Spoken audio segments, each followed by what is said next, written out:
تو جب اللہ کو دیکھیں گے نا تو اللہ تعالیٰ فرمائیں گے میرے وعدے پورے ہو گئے؟ کہا جی پورے ہو گئے۔ کہا اچھا اب اس سے بڑی چیز دے دوں جو دیا ہے؟ کہا جی کیا؟ کہ جاؤ میں راضی ہو گیا، اب کبھی ناراض نہیں ہوں، اب کبھی ناراض نہیں ہوں۔ وہ اللہ کہے گا مانگو مانگو مانگو، آج میں تمہیں دینا چاہتا ہوں اپنی شان کا۔ تو کہیں گے یا اللہ ہم جوہانسبرگ میں تیری بندگی تو کرتے تھے پر ایسی نہ کی جیسی کرنی چاہیے تھی، آج تجھے دیکھ کے پتا چلا ہے تو کتنے حسن والا ہے، جمال والا ہے، کمال والا ہے۔ جیسے ہم دنیا میں تجھے سجدہ کرتے تھے نا نماز میں، آج ہمیں ایک سجدے کی اجازت، پوری نماز نہیں صرف ایک، کہ ہم تمہیں یوں دیکھ کے اللہ اکبر کرنا چاہتے اور ماتھا جنت کی زمین پر ٹیکنا چاہتے۔ ہائے ہائے ہائے، میرا اللہ کیا کہے گا؟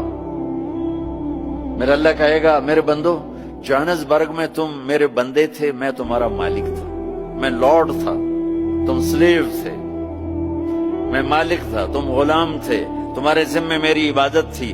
تم جنت میں آ گئے ہو، میں تمہارا ہوسٹ ہوں، میں تمہارا میزبان ہوں، تم میرے مہمان ہو اور مہمان سے کام نہیں لیا جاتا۔ کوئی سجدہ نہیں، جاؤ مزے کرو، ایک سجدہ بھی نہیں کرنے دے گا، ایک سجدہ۔